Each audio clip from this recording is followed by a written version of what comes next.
Assalamualaikum warahmatullahi wabarakatuh. Alhamdulillahirabbil alamin. Allahumma shalli wa sallim wa barik ala sayyidina Muhammad wa ala alihi wa ashabihi ajma'in. Kembali lagi bertemu di Berbagi Ilmu. Pernah nggak kamu bayangin gini? Ada orang yang seumur hidupnya itu nyari-nyari amal ibadah, sholat, puasa, sedekah, tapi rasanya masih jauh dari Allah. Tapi ada satu orang ini, dulunya perampok, penjahat kelas kakap yang ditakuti satu negeri saat itu. Tapi karena satu hal kecil, dalam sekejap mata dia berubah jadi manusia paling suci, yang bahkan malaikat pun iri melihat ibadah beliau. Apakah teman-teman tahu? Beliau adalah Fudail bin Iyad. Ini kisahnya.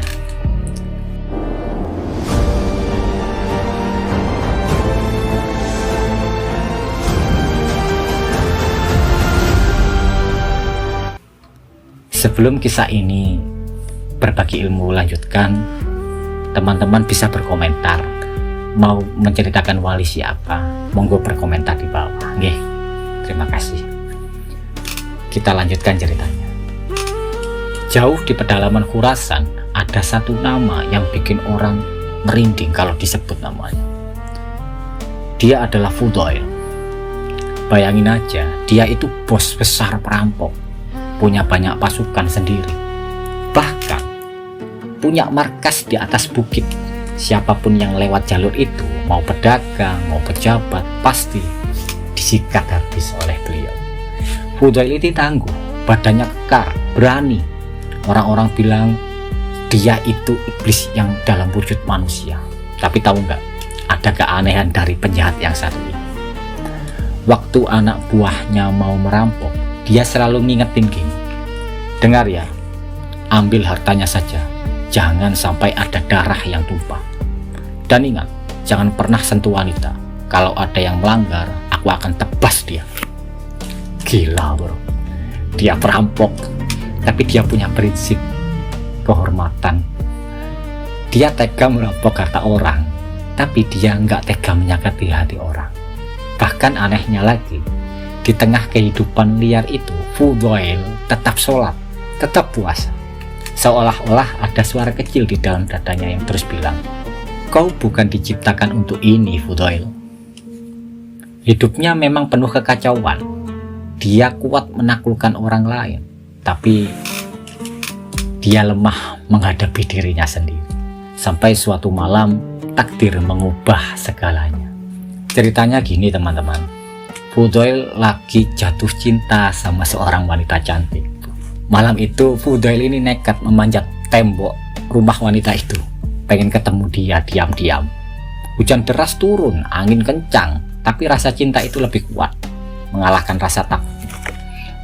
Pas dia lagi bergelantungan di tembok itu, tiba-tiba dia dengar suara lirih dari dalam sebuah tenda di dekat situ. Ada seseorang yang sedang mengaji. Suaranya pelan tapi tembus sampai ke ulu hati Fudail bin Iyad. Orang itu membaca ayat dari surah Al-Hadid. A'udzubillahi minasyaitonirrajim. Alam ya'ni lilladzina amanu an takhsha'a qulubuhum lidzikrillah. Artinya, belumkah datang waktunya bagi orang-orang yang beriman untuk tunduk dan khusyuk hati mereka mengingat Allah. Masya Allah. Ayat itu cuma dibaca sekali, tapi buat Fudail rasanya kayak petir menyambar tepat di kepalanya. Dunia seketika berhenti berputar rasanya. Hujan, angin, rasa cinta sama wanita itu semuanya hilang seketika. Akhirnya Fudail berhenti memanjat tembok itu. Tangannya gemetar. Dia menatap langit yang gelap dan berkata pada dirinya sendiri, ya Allah, sudah waktunya. Sudah terlalu lama aku berlari darimu. Jawabannya sudah di depan mata. Ya, sudah waktunya hatiku tunduk padamu. Tanpa pikir panjang, dia melompat turun dari tembok itu. Dia tinggalkan yang buruknya. Dia tinggalkan pedangnya. Dia menangis sejadi-jadinya di tengah hujan malam itu. Perampok paling kejam itu menangis seperti anak-anak. Tobatnya sungguh-sungguh, nggak ada drama, nggak ada basa-basi, langsung berbalik 180 derajat. Subhanallah, ini namanya hidayah yang luar biasa. Masya Allah. Kasih like, silakan jenengan komen kalau mau Al-Fatihah kepada Fudail bin Iyad. Monggo. Mulai hari itu Fudail hilang dari peredaran. Beliau tinggalkan hartanya, kekuasaan, dan masa lalunya. Beliau pergi mengasingkan diri, belajar agama, belajar mengenal Allah Subhanahu wa Ta'ala. Perubahannya itu luar biasa. Orang yang dulunya keras kayak batu, sekarang lembut kayak kapas. Dulu dia menakuti orang, sekarang dia takut sama Allah, sampai badannya kurus kering karena banyak beribadah kepada Allah Subhanahu wa Ta'ala. Beliau akhirnya menetap di Mekah, di dekat Ka'bah. Ibadahnya sampai-sampai bikin orang takjub. Kalau beliau berdiri sholat, kayak tiang yang nggak bergeming sama sekali. Kalau beliau membaca Al-Quran, orang-orang di sekelilingnya itu ikut nangis karena suaranya yang sangat memilukan. Suatu hari, Khalifah Harun ar-Rasyid datang berkunjung. Penguasa Islam saat itu datang dengan iring-iringan pasukan. Tapi begitu Harun ar-Rasyid itu melihat Fudail, beliau langsung turun dari kudanya, mencium tangan orang yang dulunya perampok itu dan berkata, "Wahai Fudail, izinkan aku membantumu. Izinkan aku memberikan harta kekayaan kepadamu." Tahu nggak jawaban Fudail itu apa? Beliau cuma senyum tipis dan bilang kepada Raja Harun, "Wahai Amirul Mukminin, apakah engkau mau memutuskan hubunganku dengan Allah demi dunia yang fana ini? Kalau Allah saja yang maha kuasa, maha kaya sudah mencukupkan rezekinya kepadaku, kenapa aku harus bergantung kepada makhluk?" Keren banget, Masya Allah. Beliau yang dulunya rebut harta orang, sekarang beliau yang menolak harta ketika ditawarkan.